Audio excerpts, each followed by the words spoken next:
اللہ کے پلانس کو ہمیشہ یاد رکھے ذہن میں، اللہ کی حکمتیں ہیں یاد رکھیے، اور وہ ہر چیز کو کرتا ہے.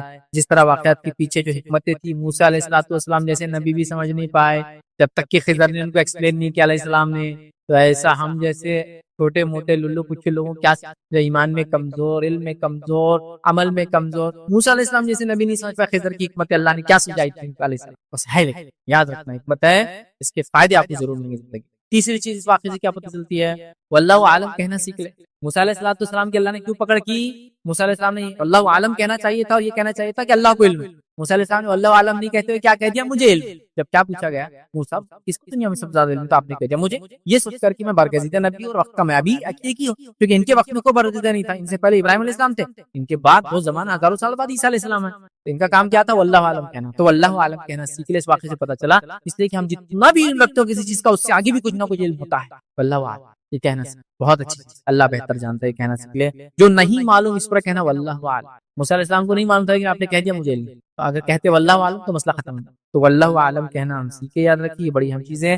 ضروری نہیں کہ تمام باتوں کا علم مجھے اور آپ کو ہو سکتا ہے جو چیز ظاہر دکھ رہی ہے اس کے اندر بھی کچھ نہ کچھ اللہ کی حکمتیں ہو، جو تبھی پتہ چلیں گے جب ہم یہ کہیں گے واللہ عالم، اللہ بہتر جانتا ہے، پھر اللہ انشاءاللہ جو چیزوں کو بتائیں. ٹھیک ہے. اسی طرح غیر ضروری مباحثوں میں نہیں پڑھنا چاہیے، اور واللہ عالم کہہ کر باتوں کو ختم کر دینا چاہیے، یہ زیادہ اچھا ہے. غیر ضروری بحثوں میں ہم لوگ پڑھتے ہیں، دین کے مسائل میں، دنیا کی باتوں میں، دین میں زیادہ ہوتا ہے یہ. بہرحال واللہ عالم کہہ کر اگر بچ جائے تو میں سمجھتا یہ زیادہ کافی ہوں. یاد رکھیے کیونکہ اصل نصیحت کو چھوڑ کر فضول بحثوں کے پیچھے ہم لوگ پڑے رہتے ہیں. آئیے سورہ کہف سورہ نمبر 18 آیت نمبر 22 میں اللہ نے کیا فرمایا؟ قل ربی اعلم بعدتہم ما یعلمہم الا قلیل. اصحاب کہف کے بارے میں اللہ کیا فرما رہا ہے کہ کہہ دو اے محمد صلی اللہ علیہ وسلم کہ میرا پروردگار ان کی تعداد کو بخوبی جانتا ہے. مطلب وہ کتنے تھے؟ 7 تھے، 5 تھے، 9 تھے، 11 تھے، 13 تھے، واللہ عالم. اب ہم کو بحث موسیٰ علیہ السلام کا عصا کس چیز کا تھا جس کو لے کے چلتے تھے؟ اللہ معلوم. کیا کرنا ہے اس بحث کو لے کے؟ نہیں وہ جام کے جھاڑ کا تھا، نہیں وہ انار کے جھاڑ کا تھا، نہیں وہ انجیر کے جھاڑ کا تھا. واللہ عالم جو بھی تھا بس اللہ نے عصا دیا موسیٰ علیہ السلام کرنے سے معجزہ تھا. نہیں موسیٰ علیہ السلام جو جھاڑ کے پیچھے اللہ تعالیٰ کا وہ دیکھتے تو وہ جھاڑ کون سا تھا؟ وہ پہاڑ. کیا کرنا ہے؟ واللہ عالم. جو سمجھے نا، تو بے فضول بحثوں میں دین میں نہیں جانا، اس سے دین اور ایمان خراب ہوتا ہے، یاد رکھیے. اور کتنے دن اصحاب کہف سوئے؟ واللہ عالم.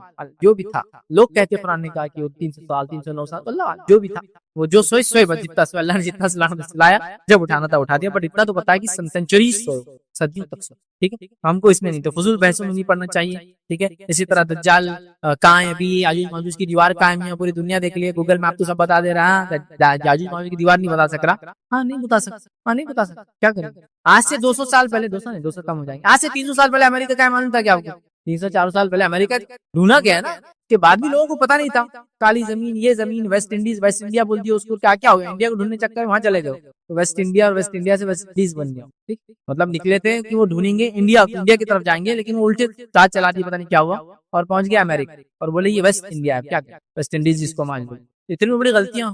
کولمبس وہ بتاتے کہ پہنچے 400 سال لے لی، تو کسی کو مطلب وہ تو زمین ملی، پھر وہ پوری دنیا میں، تو کسی کو امریکہ جیسا بر اعظم نہیں معلوم تھا یار.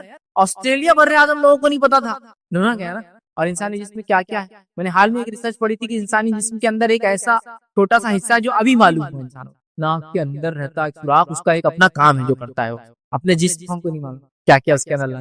خلیے ہیں، مالیکولز تھے، مالیکولز کے بعد بولے کہ کیا رہتا؟ ایٹم رہتا. بولے بس مالیکول سے چھوڑا کچھ نہیں، ذرہ. پھر بولے ایٹم سے چھوڑا کچھ نہیں. پھر اس کے بعد بولے ایٹم، نیوٹران، پروٹون، الیکٹرون سے چھوڑا کوئی نہیں. پھر معلوم آپ کو ابھی 6 سٹیج ہم نیچے جا سکتے ہیں. نیوٹران، پروٹون، الیکٹرونز کے اندر 6 سٹیجز جا سکتے ہیں آپ کے اندر. مجھے نام نہیں پتا سکتے کے اندر. یہ وہ جس سے بنے ہوئے، یہ وہ جس سے بنے ہوئے، یہ وہ جس سے بنے ہوئے. ابھی یہاں تک اب پتہ نہیں اس کے علاوہ اور کون سی دنیا ہے بات. ارے آپ ابھی ہم نہیں جانتے بھائی، ابھی ہم نے نہیں دیکھا. آج ہم کو سائنس ٹیکنالوجی لگ رہا ہے ہم سب کچھ دے سکتے ہیں، ہم نے ابھی نہیں دیکھا. ابھی ہم دیکھیں گے. جس طرح 100 200 500 سال پہلے ہم کو بر اعظم بڑے بڑے نہیں پتا تھے، تو ہم بہت سمجھتے دنیا ہم نے دیکھ لی، لیکن آج ہم کو نئی نئی چیزیں پتا چلی. سمندروں کی گہرائی میں اللہ نے ابھی کیا چھپا رکھا ہے وہ بھی ہم نہیں جانتے. اب آسمانوں کی گہرائی میں اللہ نے کیا چھپا رکھا ہے وہ بھی نہیں جانتے. تو ہم کیسے دعویٰ کر سکتے ہیں ہماری چیز کا علم ہے؟ نہیں دنیا تو علم ہے نا یار.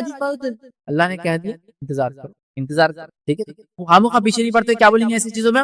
واللہ اللہ بہتر جانتا. بھائی میں بحث نہیں کرتا. تمہاری بلیف، تمہارا عقیدہ، تمہاری سوچ تمہارے ساتھ، میں بحث نہیں. تو اس واقعے سے ہم 3 چیزیں ہم نے سیکھی علم کے معاملے میں. یہ وہ ہے اللہ ہی وہ ہے جو حقیقی علم اور خیر کا مالک ہے، یہ ہم کو پتا چلا. دوسرا، واقعات کے پیچھے اللہ کی حکمت ہوتی ہے، سیکھا. اور تیسرا ہم نے سیکھا کہ واللہ عالم کہنا چاہیے. چوتھا، اس واقعے سے جو ہم نصیحتیں سیکھیں گے انشاءاللہ جو وہ ہے عہد منصب، سربراہی، لیڈرشپ کا یا بادشاہت کا فتنہ. اب بادشاہت نہیں ہوتی بلکہ سمجھ لی لیڈرشپ، منصبی، عہدے کا فتنہ. اب اس فتنے کو ہم سورہ کہف سے کیسا ہم اس کا نصیحت حاصل کریں گے، اس فتنے میں ہم کیا کریں اور اس فتنے میں نہ پڑیں. ذوالقرنین کا واقعہ دیکھ لیجیے. ذوالقرنین کا واقعہ شارٹ میں آپ کے سامنے رکھتا ہے. ذوالقرنین ایک بادشاہ تھا، اللہ رب العزت نے اس کو بہت حکومت دی. اس کو ذوالقرنین کہنے کی وجہ لوگ یہ کہتے ہیں کہ اس کی حکومت اتنی بڑی تھی. قرن جو ہے سینگ کو کہتے ہیں، اور ذوالقرنین مطلب دو سینگ والا، وہ اس معنی میں کہ اس کی حکومت اتنی بڑی تھی کہ ایسٹ سے ویسٹ تک چلتی. تو ذوالقرنین مطلب سورج نکلنے کی جگہ سے سورج ڈوبنے کی جگہ تک. اللہ عالم کب رہا، ایسی کوئی ڈیٹ وغیرہ نہیں. لوگ کہتے ہیں الیگزینڈر تھا، نہیں یہ بھی نہیں، کیونکہ الیگزینڈر ہم جانتے ہیں مشرک تھا، کافر. لوگ کہتے ہیں کہ سائرس تھا، سائرس دی گریٹ جو پرشین ایک ایمپرر تھا، لیکن ہم جانتے ہیں وہ بھی مسلمان نہیں تھا. تو لہٰذا میں بھی اور ڈیٹ پیچھے جاؤ، 10,000 سال پرانا کوئی بادشاہ، 15,000 سال پرانا کوئی بادشاہ، اللہ عالم جو بھی تھا. تو ذوالقرنین نام ایک نیک دیندار مسلمان اور اچھے اللہ کے ولی جس کو بولیں گے دوست بادشاہ، ٹھیک ہے. اور اللہ نے بڑی حکومت دی تھی، اور مغرب مشرق سے مغرب تک ان کی حکومتیں چھائی ہوئی تھی. ایک بار نکلے نا اس قوم کے پاس پہنچے جو قریب نہ تھا کہ کوئی بات سمجھ. انہوں نے کہا اے ذوالقرنین، یہ دو پہاڑ ہے، دو پہاڑ کے بیچ میں ایک راستہ ہے، اس راستے کے اندر سے قوم آتی ہے اور آ کر ہم کو تہس نہس کرتی، برباد کر دیتی ہے، وغیرہ وغیرہ کر دیتی ہے. آپ کو اس معاملے میں مسئلہ کریں، آپ کو ہم بڑی اجرت بہت پیسہ دیں گے اس کے کام. ذوالقرنین نے کہا اللہ کا شکر ہے میرے پاس بہت کچھ ہے، صرف تم میری مدد کرو، میرے پاس بہت سب کچھ ہے، میرے پاس لوہا لاؤ اور تانبا لاؤ. پھر لوہا لایا گیا، لوہے کے برکس بنائے گئے اور برکس بنا کے پہاڑ کے بیچ میں جما دی. پھر اس کے تانبا اور اس لوہے کے برکس کو آگ لگائی گئی. آگ لگانے سے پورے لال، جب وہ لال ہو گئے تو اس میں تانبا ڈالا. تانبا تھوڑا سافٹ میٹل ہوتا ہے، یاد رکھیے، لوہے کے مقابلے میں، آئرن کے مقابلے میں. وہ اس پہ ڈالا گیا جس سے وہ پگھل کے چادر چڑھ گئی اس کے اوپر، اور ایسا بن گیا جیسا کہ ایک فیبرک ہوتا ہے، چادر وغیرہ پہ ڈیزائن ہوتا ہے، ویسا اس پہ تانبا پورا لال لال لال لال بول کے وہ تانبا چڑھا دیا. کس پہ چڑھا دیا گیا؟ لوہے کے دیوار کے اوپر تانبا چڑھا دیا گیا. ٹھیک. اور وہ قوم پیچھے رہی تاکہ وہ قوم جو آ کے ہر بار فتنہ مچاتی تھی، فساد کرتی تھی اور تکلیف پہنچاتی تھی ادھر کے انسانوں کو جو کہ بیچارے بڑے غریب تھے. اس غربت کے بعد بھی لیکن ان لوگوں نے پلان کیا کہ ہم ذوالقرنین کو بڑا بدلہ دیں گے اس کام کا اگر وہ کام کرتے. لیکن ذوالقرنین نے یہ کام نہیں کیا، مطلب پیسہ نہیں لیا اور کہا میں کام کر دوں گا لیکن مجھے تمہاری اجرت کی پیسے کی ضرورت نہیں، اللہ کا دیا بہت ہے میرے پاس، اور میں بادشاہ ہوں تو میرا کام ہے سلطنت رعایا کی مدد کرنا، پوزیشن ہے تو اس کا میرا کام ہے تمہارے لیے کروں. اور انہوں نے یہ کام ان کو اپنے طرف سے کر دیا کیونکہ ان لوگوں کی اسکل تھی. اسکل کیا تھی؟ لوگوں کے پاس پھونکتے تھے اور تانبے وغیرہ کو معلوم آپ کو جو پگھل کے ڈالتے تھے، پھونکنے سے وہ پھیلتا اور ایک ہوتا ہے. ان میں ان کے پاس وہ صلاحیت تھی. تو انہوں نے لوہا جمع کیا جو کہ ان کے لیے آسان کام تھا. انہوں نے تانبا جمع کیا اور پھر پھونک کر تانبے کو لوہے کو گرم کیا اور پھر اس کی چادر چڑھا دی. علماء لکھتے ہیں کہ جو یاجوج موجود ہے یہ آدم علیہ السلام کی اولاد میں سے، کیونکہ حدیث کے اندر الفاظ آتے ہیں جو آخرت میں اللہ رب العزت آدم سے کہیں گے اپنی اولاد میں سے جہنمی کو الگ کر لو. آدم علیہ السلام کہیں گے اللہ کس میں سے کتنے، مطلب کتنے میں سے کتنے، تو اللہ فرمائیں گے 1000 میں سے 999 جہنمی ہوں گے. اور کہ حدیث کے اندر الفاظ آتے ہیں کہ وہ یاجوج اور ماجوج سے ہوں گے. تو پتہ چلا اللہ نے حکم دیا آدم کو کہ اپنی اولاد میں سے جنت اور جہنم کو الگ کرو، اور یاجوج ماجوج کو اسی کے اندر کاؤنٹ کیا گیا. اس کا مطلب پتہ چلا یاجوج ماجوج اولاد آدم سے ہیں لیکن بہت زیادہ کفر اور نافرمانی کریں گے، اس کے نتیجے میں اکثر جہنم میں جائیں گے. سمجھ گیا؟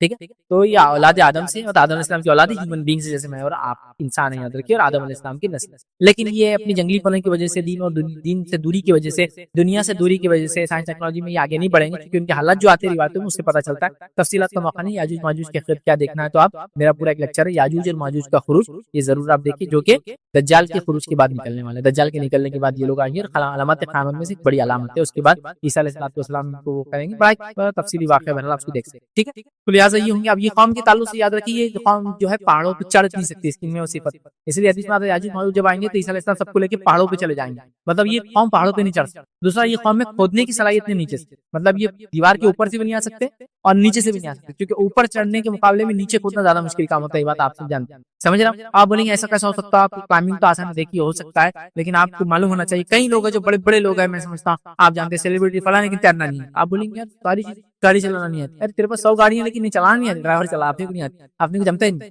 مطلب کئی لوگ ایسے میں نے دیکھا. میں شو میں گیا تھا جس آدمی نے ہنڈریڈز آف گاڑیاں بنائی، مطلب اس کے پاس دنیا کی 100 قسم کی الگ الگ گاڑیاں جو اس نے بنائی. لیکن اس سے جب بات ہوئی تو اس کو پتا چلا کہ اس کو گاڑی چلانا آتی ہی نہیں، وہ کسی کے ساتھ ہی بیٹھتا ہے، بنا سکتا ہے چلا نہیں سکتا. لیکن اللہ سبحانہ تعالیٰ کیسی کیسی دنیا میں مخلوق بنایا، خود گاڑیاں بناتا ہے، ایک سے ایک ڈیزائن بنا سکتا ہے، لیکن بولے مجھے چلانا نہیں آتی کیونکہ اس کو سپیڈ کا ڈر ہے. سپیڈ کا ایک ڈر ہوتا ہے، لوگ مانو پیچھے بیٹھ سکتا ہوں لیکن ایسا خود چلانے کا ڈر. کسی کو ہائٹ کا ڈر ہوتا ہے، ہائٹ پہ جاتے ہیں اس کو تھرتھراہٹ شروع ہو جاتی ہے اور اس کو پرابلم ہوتی ہے. دیکھیے اللہ تعالیٰ جانتا ہے. تو نیچے کھود نہیں سکتے، اوپر چڑھ نہیں سکتے، اسی لیے تو پہاڑ کیوں کریں گے. وہ کیا کرتے ہیں اس کو کھودتے. روایت میں آپ صلی اللہ علیہ وسلم ایک رات اٹھے اور اچانک گھبراہٹ کر اٹھے اور اپنی اہلیہ سے کہا کہ ہلاکت ہے عربوں کے لیے. تو کہا کیا ہوا؟ تو کہا آپ نے روایت میں انگوٹھے اور یہ انگلی کو ملایا جو قریبی انگلی ہوتی ہے، سے کہا آج یاجوج ماجوج نے سوراخ، اور کھودنے کے بعد جو ہے وہ بالکل دیوار کو پتلا کر دیتے اور پھر اٹھ کے بولتے کل آ کے اپنی کریں گے. لیکن اللہ تعالیٰ کل تک پھر اس کو اپنی حکمت سے بڑی کر دیتے، پھر دوسرے دن سے شروع کرتے زیرو سے. لیکن ایک دن قیامت سے پہلے کیا ہوں گے، جب وہ نکلنے والے رہیں گے کھودیں گے اور اچھا خاصا کھود لیں گے اور کہیں گے انشاءاللہ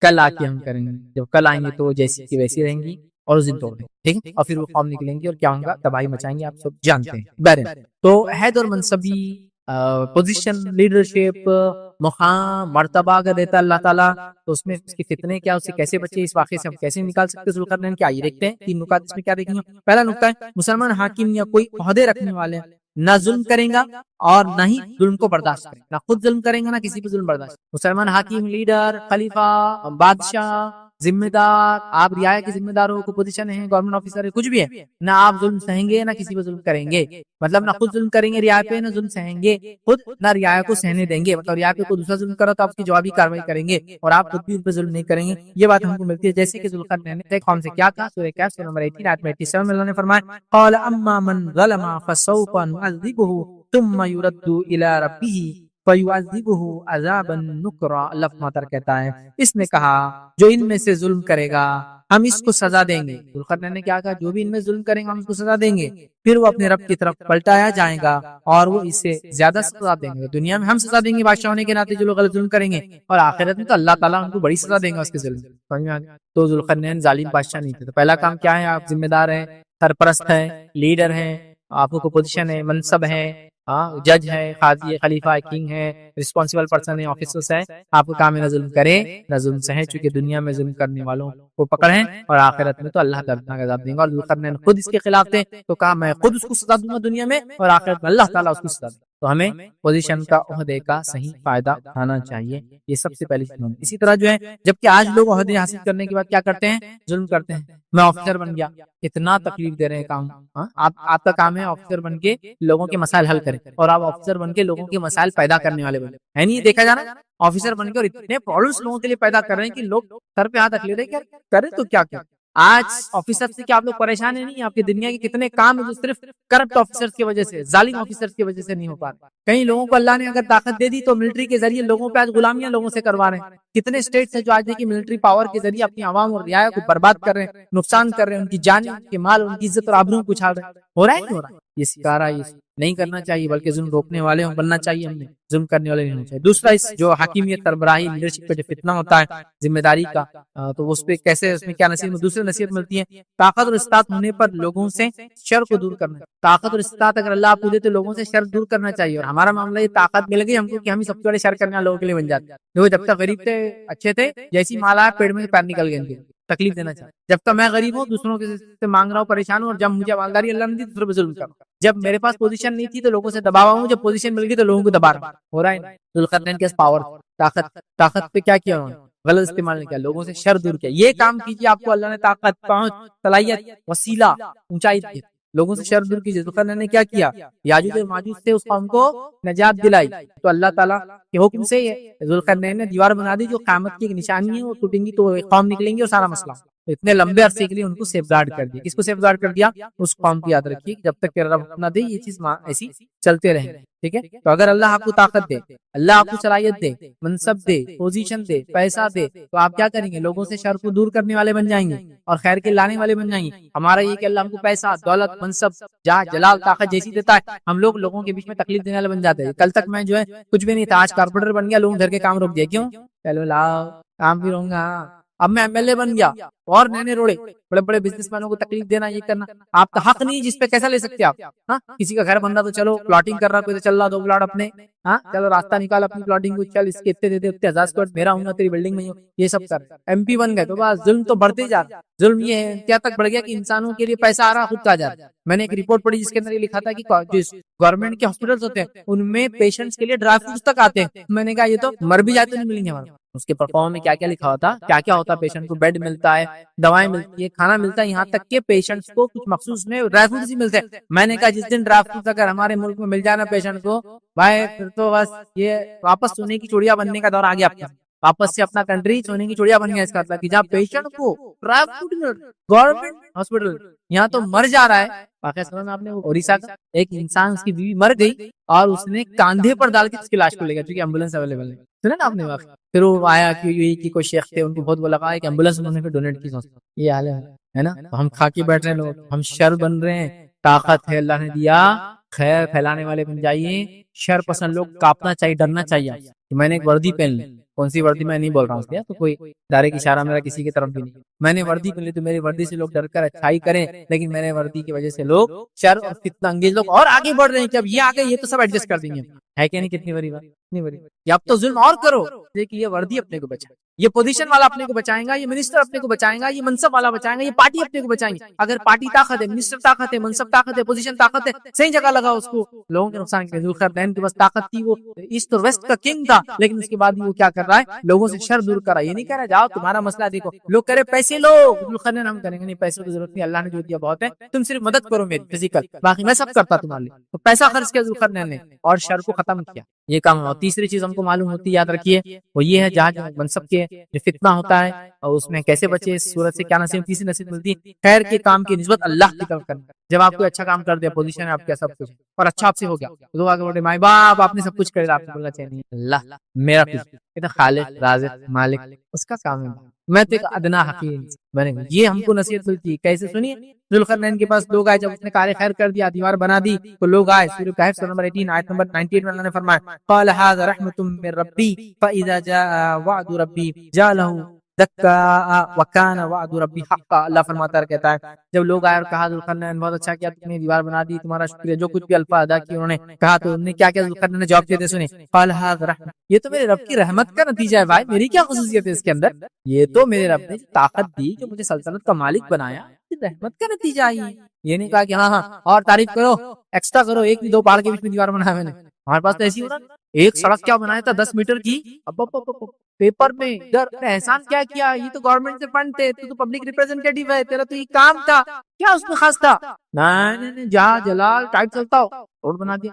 کون سا کام کیا یار 5 سال میں روڈ بنا, کون سا کام کیا تو 5 سال کے لیے ایم ایل اے رہا, اور تو نے صرف شہر کے اندر 2 جھاڑ لگا دیے, اس کی فوٹو جھاڑ 2 ملین جھاڑ لگا دیے, 2 جھاڑ, 2 کروڑ روپے کا فنڈ میں نے ایشو کر دیا, فلاں پارٹی فنڈ سے کائی کے لیے ایشو کر دیا, وہ فلاں, وہ 2 کروڑ روپے میں سے 20 لاکھ بھی نہیں ملتے وہ کام کے لیے, لیکن پیپر ورک. ارے گورنمنٹ کا فنڈ تھا بھیا, صرف لایا, جیب سے نہیں خرچ کیا, احسان نہیں کیا, اللہ کا فضل تھا, اللہ نے تجھے پوزیشن دی, تو نے کام کیا. یہ تو پبلک سرونٹس کا حال ہے. میں بول رہا ہوں کہ اگر کنگ بھی کوئی ہو, کنگ تو معاملہ الگ ہوتا ہے نا, اس کا مالک ہوتا ہے زمین کا.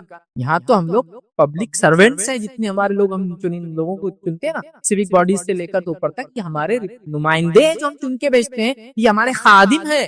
لیکن افسوس کی بات ہے, یہ ہم ان سے چن کے جاتے ہیں اور ہم کو پھر خادم بناتے ہیں. کہنے والی بڑی اچھی بات کی تھی کہ بولے جب کوئی کینڈیڈیٹ الیکشن میں کھڑا ہوتا تو بولے وہ مریض ہوتا, اور لوگ اس کو سویا ڈالتے رہتے, بولے جہاں دل سویا ڈالتے, وہ بولتا ڈالو بیٹا, ڈالتے جتنے سویا ڈالنا ڈالتا. پھر جب بن جاتا بولے وہ چن کے آ جاتا, تو پھر لوگوں کو لٹا کے سویا ڈالتا. بولے مطلب جیسا کہ ایک آدمی بیمار ہے, اسپتال کے ادھر سے خون نکالو, ادھر سے یہ کرو, اس کا یہ ٹیسٹ کرو, بولتا کر لے بیٹا, کر لے. پھر 5 سال تم کو ڈالتا سویا, بولے پورے آنکھ ہر آدمی, پھر سلاتا اور تمہارے ریسورسز کھینچ کے نکالتا. ذوالقرنین کو جب یہ کہا گیا کہ تم نے اچھا کیا, یہ کیا, تو کہا میرا کچھ بھی نہیں, قال هذا رحمۃ من ربی, یہ تو میرے رب کی رحمت, اس میں کیا حال کرتا. پھر فرمایا اور جب میرے رب کا وعدہ آئے گا تو اسے زمین بوس کر دے گا, بے شک میرے رب کا وعدہ سچا اور حق. اور جب رب کا وعدہ آ جائے تو یہ دیوار زمین بوس ہو جائیں گے, گر جائیں گے, اور پھر جو وعدہ ہے اللہ کا پورا ہو جائے. کیا وعدہ ہے, یاجوج ماجوج نکل جائیں گے, اللہ کی رحمت کچھ. ارے بھائی بہت بڑا کام کیا آپ نے, یہ سماج کے اندر یہ کر دیا, اللہ کا فضل, میری کو خصوصیت دی, میں کو تو آپ نے بٹھایا اس کام. یہ عاجزی ہونا ایک کنگ بادشاہ, کہ اللہ نے اس کی پوزیشن تو صحیح فائدہ اٹھایا. اللہ نے مجھے ذمہ دار بنایا, شہر کا, بستی کا, گھر والوں کا, کوئی میں نے احسان نہیں کیا کسی. اللہ نے مال و دولت دی, میں نے غریبوں کو دیا, کوئی احسان نہیں کیا. ارے مالک تم نے ہمیں یہ دیا, نہیں کچھ دعا کرو میرے, کچھ میری خصوصیت نہیں, رب نے دیا, میں نے تم پہ خرچ کیا, کوئی احسان نہیں کیا میں نے کسی. یہ میرا احسان میرے اپنے آپ پر تھا کہ جہنم کی آگ سے اگر یہ صدقہ مجھے بچا لے میرے لیے کامیابی, میرا کوئی احسان. یہ اتنا خیر کے کام کی نسبت اللہ کی طرف کی ذوالقرنین نے اتنا بڑا خیر کا کام کیا. آج کسی عہدے پر فائز ہونے کے بعد ہم لوگ کیا حل کرتے لوگوں کا اور رعایا کا, مجھے ڈیٹیل میں جاننے کی انشاءاللہ ضرورت نہیں, آپ لوگ سب سمجھدار ہے نا. 3 باتیں کیا سیکھی ہم نے, عہدے کی فتنے سے کیسے بچیں گے, اس صورت کی کیا نصیحتیں ملی. پہلا, مسلمان حاکم کا کام ہے کہ نہ ظلم کرے نہ ظلم سہے, اپنی رعایت. دوسرا, ہم نے دیکھا طاقت یا استطاعت ہونے کے بعد لوگوں کو شر سے محفوظ رکھے. اور تیسرا کام ہے خیر کے کام کی نسبت ہمیشہ اللہ کی طرف کرے جو ہم سے کوئی چیز جائے. تو یہ اسباق تھے. 4 فتنے ہم نے دیکھے, اور 4 فتنوں میں 4 واقعات سورہ کہف کے لیے, اور 4 واقعات سے کیسے ہم ان فتنوں سے بچ سکتے وہ ہم نے رکھا. اور ہر واقعے میں 3 پوائنٹس رکھے. ہم نے 4 قسم کے فتنے آپ کے سامنے رکھے, اور چاروں سے کیسے بچنا دیکھا. تو سب سے پہلے ہم نے جو ہے دین اور ایمان کا فتنہ دیکھا, اور اس میں سورہ کہف کیسے نصیحت کرتا ہے اصحاب کہف کے واقعے. دوسرا ہم نے دیکھا جو ہے مال و دولت کا فتنہ, کتنا بڑا فتنہ ہے, اور اس سے بچنے کے لیے ہم نے سورہ کہف سے نصیحت حاصل کی. اور ہم نے 2 باغ والے کا واقعہ دیکھا.